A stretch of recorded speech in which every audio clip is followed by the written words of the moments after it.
దేశీయులారా, ఈ యొక్క సాయంకాల సమయంలో మనం వింటూ వచ్చాము ఈ యొక్క పాటను.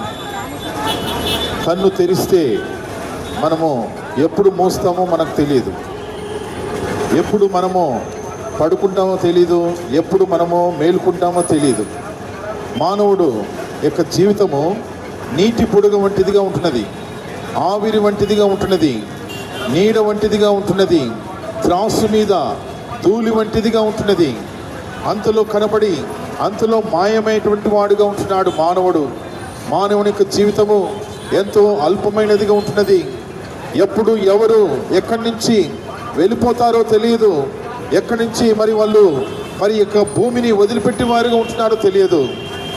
కాబట్టి ఈ యొక్క పాట యొక్క సారాంశం ఏం చెప్తుందంటే, మనము ఈ లోకంలో నుంచి మనము వెడలిపోకముందే మనము మన యొక్క శరీరంలో నుంచి ఆత్మ, ప్రాణము, దేహము ఈ మూడు కలిసినంత వరకే మానవునికి విలువ ఉంటున్నది. ఈ మానవుడు కూడా ఎప్పుడైతే వేరైపోతాయో మానవుని తీసుకుని వెళ్ళి, శరీరాన్ని తీసుకుని వెళ్ళి భూమిలో పాతి పెడతారు లేదా కాల్చివేస్తారు. మరి ప్రాణము వెడలిపోయేదిగా ఉంటున్నది. ఈ యొక్క ఆత్మ యెహోవా దేవుడు దయచేసిన వాడుగా ఉంటున్నాడు, యెహోవా పెట్టినటువంటి దీపముగా ఉంటున్నది. ఈ యొక్క ఆత్మ నరులో ఉన్నటువంటి ఆత్మ ఎంతో విలువైనది, ప్రశస్తమైనది. ఇది ఎంతో కోట్లమైనటువంటి విలువైన సంపదగా ఉంటున్నది ఈ యొక్క ఆత్మ.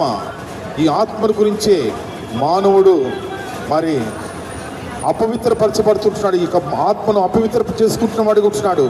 దేవాది దేవుడు ఈ ఆత్మ కొరకే ఆ పరలోకం నుంచి భూమి మీదకి దిగి వచ్చిన వాడిగా ఉంటున్నాడు. మానవుల ఆత్మ కొరకు ఎంతో విలువైనదిగా ఉంటున్నది. ఆ విలువైన ఆత్మ కొరకే దేవాది దేవుడు, ఆ కరుణామయుడు, ప్రేమామయుడు, ఆ దయామయుడు యొక్క వేవేల కోట్ల దూతల చేత ఆరాధింపబడుతున్నాడు. దేవుడు నన్ను ప్రేమించి ఈ భూమి మీదకి మానవుడిగా, దాసుడుగా, గొర్రె పిల్లగా ఈ లోకంలో జన్మించిన వాడిగా ఉంటున్నాడు.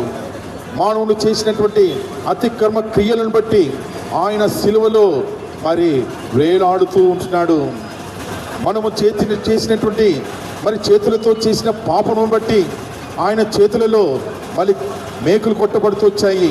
మనము తలతో చేసిన పాపను బట్టి ఆయన తల మీద ముళ్ళ కిరీటం పెట్టబడుతూ ఎంతగానో బాధింపబడుతూ ఎంతో క్రూరమైన ఎంతో బాధకరమైనటువంటి హింసతో కూడినటువంటి మరణాన్ని పొందుతూ వచ్చాడు.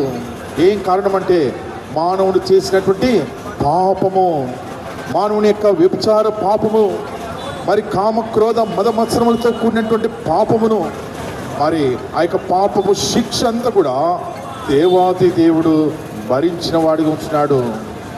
ప్రియమైన వారులారా, మనకు పాపమును మనం ఒప్పుకొనిలా ఆయన నమ్మదగిన వాడు, ప్రేమామయుడు, కరుణామయుడు, మనల్ని క్షమించేవాడిగా ఉంటున్నాడు. సమస్త దుర్నీతి నుంచి మనల్ని కడిగి పవిత్రపరిచి తన కుమారులుగా చేసుకోవడానికి సిద్ధంగా ఉంటున్నాడు. యేసు రక్తము ప్రతి పాపము నుండి మనల్ని కడిగి ప్రతి పవిత్రపరిచేది ఉంటున్నది. యేసుక్రీస్తునందు విశ్వాసం ఉంచము, అప్పుడు నీవు నీ ఇంటి వాడు గొప్ప ఆత్మరక్షణ పొందేదారు. దేవుడు మిమ్మల్ని దీవించునుగాక. God bless you.